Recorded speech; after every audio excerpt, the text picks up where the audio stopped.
Halo semuanya, baiklah ketemu lagi dengan saya Awan Kurniawan. Pada kali ini kita akan membahas tentang strategi pembelajaran PJOK dilihat dari sudut pandang pedagogi.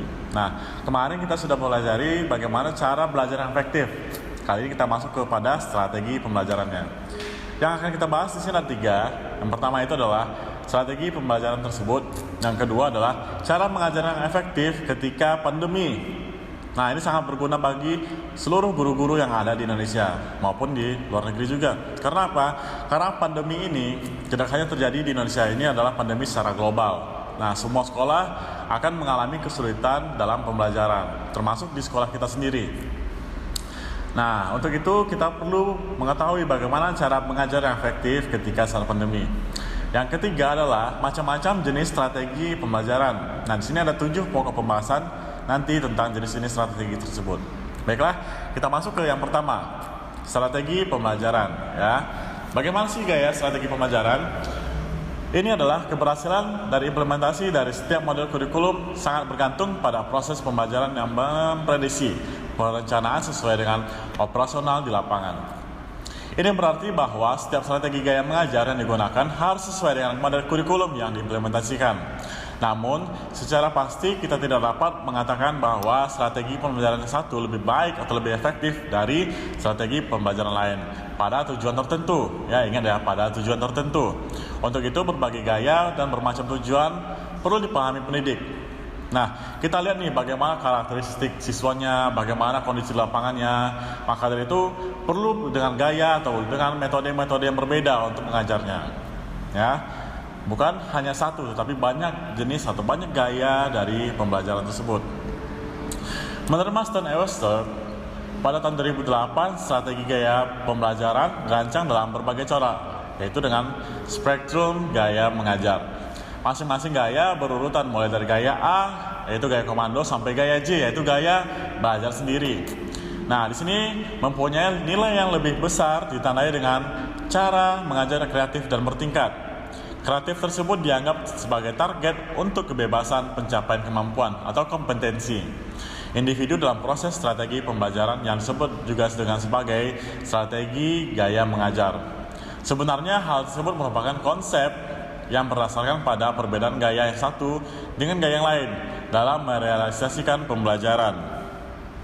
Menurut Jowett and Bain pada 1985, keefektifan dari berbagai macam pembelajaran itu bermacam-macam. Nah, bergantung pada tujuan yang akan dicapai, jenis tugas pembelajaran, dan karakteristik peserta didik. Nah, berbeda pula cara atau berbeda pula macam gaya belajar. Mason telah mengembangkan struktur teori spektrum gaya mengajar selama 9 tahun pada College Sarah S. Ward di Amerika Serikat, sehingga menghasilkan pengalaman-pengalaman yang berharga dan implikasi pengetahuan terhadap masing-masing tingkatan episode gaya mengajar. Ya, gaya pelajaran di sekolah Indonesia masih relevan untuk diterapkan, apalagi yang diutamakan adalah dalam penemuan yang saintifik.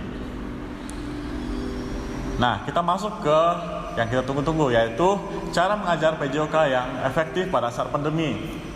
Nah, di sini ada 4, yaitu untuk melakukan adaptasi itu perlu strategi yang pas agar memperlancar kegiatan pembelajaran tersebut. Nah, 4 strategi yang harus diperhatikan yaitu adalah yang pertama adalah keterlibatan orang tua. Nah, orang tua di sini sangat berpengaruh penting dan sangat berpengaruh besar dalam tercapainya suatu pembelajaran. Keterlibatan orang tua ketika dalam proses belajar dari rumah, orang tua memiliki fungsi ini sebagai pendamping sekaligus sebagai contoh. Peran orang tua sangat besar sekali sebab guru tidak bisa mengawasi secara maksimal. Maka peran orang tua sangat besar dalam pembelajaran. Nah, contoh nih, guru mengasih tugas, ya. Guru mengasih tugas ketika di rumah orang tua harus mengawasi anaknya. Jangan cuma hanya bertanya, "Nak, tugasnya sudah selesai?" Bukan seperti itu, tapi diawasi, dilihat, dikerjakan enggak. Kebanyakan sekarang ini saat pandemi ini orang tua yang mengerjakan tugasnya, tetapi bukan anaknya. Nah, ya. Jadi setiap sekolah juga harus melihat bagaimanakah tulisan dari anak tersebut. Nanti ada yang berbeda-beda untuk dalam penilaiannya. Banyak sekali orang tua yang tidak ingin nilai anaknya rendah. Kenapa? Karena menurut mereka nilai tinggi itu lebih baik daripada nilai rendah. Kesalahan orang tua adalah tidak melihat di mana kekurangan dari kemampuan anaknya. Mereka ingin hanya nilai tinggi, tetapi kemampuan anaknya rendah. Nah, bagaimana untuk kedepannya? Pasti ini akan mengganggu untuk siklus kedepannya. Nah, kita masuk yang kedua, yaitu pemanfaatan teknologi dalam melakukan pembelajaran daring. Pasti semua orang tidak lepas dari pemanfaatan teknologi dan jaringan internet. Karenanya, pembelajaran jarak jauh atau belajar dari rumah bisa menggunakan berbagai media komunikasi yang dapat digunakan sebagai alat penyampaian pembelajaran. Di sini saya sendiri menggunakan berbagai aplikasi. Yang pertama itu ada YouTube. Ya, pelajaran PJOK ini melalui YouTube. Kenapa? Karena praktek kita, ya, kita olahraga nih, kita menguasai praktek. Nah, praktek tersebut harus kita masukkan ke dalam video. Nah, video ini akan dilihat oleh anak-anak sehingga anak-anak di rumah bisa melakukan pembelajaran tersebut. Ya, bisa dari YouTube. Yang kedua bisa dari Google, bisa. Ya, yang namanya Google Classroom atau Google yang lainnya bisa. Oke. Di Google tersebut kita bisa menitipkan tugas, bisa mengumpulkan tugas, bisa mengoreksi tugas, memberi nilai, dan banyak lainnya. Yang ketiga, kita bisa melalui Zoom Meeting atau juga Meet, Google Meet. Ya, kita lihat, kita pantau anak-anak dari rumah sehingga pembelajaran bisa jadi efektif dan lebih efisien. Selanjutnya saya juga menggunakan WhatsApp dan Line. Ini adalah untuk mengkomunikasikan bagaimanakah anak-anaknya untuk perkumpulan tugas atau bagaimanakah anak-anak akan bertanya. Ini sangat efisien sekali bagi saya. Nah, ini tergantung bagi Anda semuanya. Apakah Anda mempunyai aplikasi lain? Silahkan tulis saja di dalam komentar. Yang ketiga, penerapan hidup sehat mata pelajaran PJOK ini sangat berkaitan dengan penerapan hidup sehat. Karena dalam pokok materi dasar langsung tertera tentang kehidupan pola hidup sehat. Ini sangat berguna sekali pada masa pandemi di COVID-19. Semua orang harus sehat tentu agar terhindar dari COVID-19. Di sini sehat itu bukan hanya sehat rohani, tapi juga sehat jasmani. Nah, banyak hal yang bisa kita lakukan di rumah. Contoh, kita telah memberikan gaya belajar, kita telah memberikan materi-materi, sehingga nanti di rumah anak-anak mempraktekannya. Nah, anak-anak saat olahraga mengeluarkan keringat, dan keluar keringat itu adalah proses metabolisme. Semakin banyak keluar keringat adalah semakin baik metabolisme tubuh tersebut, sehingga dapat mengurangi dari terhindar dari COVID-19. Yang keempat itu adalah masuk tahun ajaran baru, ada 3 strategi pembelajaran yang bermakna untuk siswa. Pada kesempatan itu yaitu tentang RPP inspiratif. Nah, RPP ini harus kita ubah. Karena apa? Karena kita tidak dapat langsung tatap muka kepada anak-anak.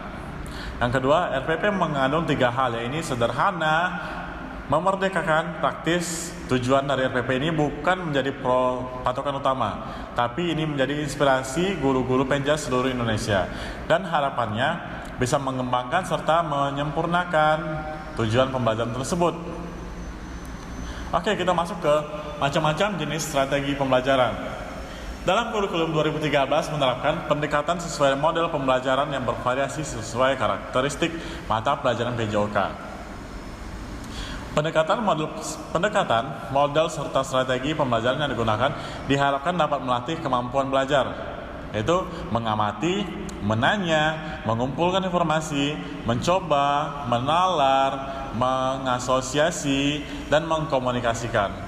Melalui kemampuan belajar, hal ini diharapkan pelajaran diikuti siswa mampu mengembangkan 3 ranah, yaitu ranah sikap, pengetahuan dan keterampilan atau afektif, kognitif, dan psikomotor.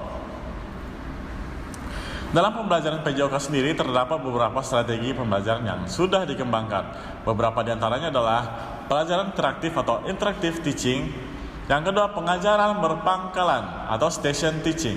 Yang ketiga, pengajaran sesama teman atau peer teaching. Yang keempat, ada namanya pembelajaran kooperatif atau cooperative learning. Yang kelima, strategi pembelajaran sendiri atau self-instructional strategies. Yang keenam, strategis kognitif atau cognitive strategies. Yang ketujuh, pengajaran bergu atau team teaching. Nah, ini adalah jenis-jenis dari strategi pembelajaran. Kita masuk yang pertama, yaitu pembelajaran atau pengajaran interaktif atau interactive teaching. Pengajaran interaktif, guru memberitahukan, menunjukkan, mengarahkan sekelompok anak tentang apa yang harus dilakukan. lalu siswa tersebut melakukannya. Dan guru mengevaluasi seberapa baik hal itu dilakukan dan mengembangkan isi pelajaran lebih jauh. Guru mengontrol proses pengajaran. Biasanya seluruh kelas bekerja dalam tugas yang sama atau dalam kerangka tugas yang sama. Dibandingkan strategi ini, gaya komando, keduanya memiliki perangkat ciri yang sama. Yang kedua, pengajaran berpangkalan atau station teaching. Ya, pengajaran berpangkalan menata lingkungan sehingga 2 atau lebih tugas bisa berlangsung dalam ruangan secara bersamaan. Biasanya setiap tugas harus dilakukan dalam pangkalan yang berbeda dengan tugas lainnya, sehingga setiap tugas memiliki pangkalannya masing-masing. Siswa berputar dari satu pangkalan ke pangkalan yang lain. Kadang-kadang pengajaran pangkalan ini disebut juga pengajaran tugas. Strategi ini dalam tataran gaya mengajar serupa dengan strategi gaya latihan atau practice style. Yang ketiga atau peer teaching ini adalah pengajaran sesama teman. Ya, jadi teman-teman dikumpulkan dan teman-teman tersebut mengajarkan kepada teman-teman yang lainnya. Masuk kepada cooperative learning, yaitu adalah tentang kelompokan siswa dalam proses pengajaran. Yang kelima adalah strategi pembelajaran sendiri atau self-instructional strategies. Ya, maksudnya itu adalah melibatkan program yang diterapkan oleh siswa sendiri dan mengurangi peran guru sebagai penyampai informasi. Yang keenam adalah strategi kognitif. Ya, strategi ini adalah pembelajaran yang dirancang untuk melibatkan siswa secara kognitif dalam isi pelajaran melalui penyajian tugasnya. Yang ketujuh, yang terakhir adalah tingkatan keterlibatan siswa bervariasi dengan tingkat respon kognitifnya. Oke, terakhir adalah team teaching. Nah, pelajaran beragu adalah strategi pembelajaran yang melibatkan lebih dari satu orang guru yang bertanggung jawab untuk menyajikan pelajaran kepada kelompok siswa-siswa tersebut. Nah, inilah jenis-jenis dari strategi pembelajaran. Saya harap semuanya yang melihat dapat mengaplikasikannya dan dapat berguna untuk kehidupan kita masing-masing. Terima kasih telah menyaksikan. Thank you.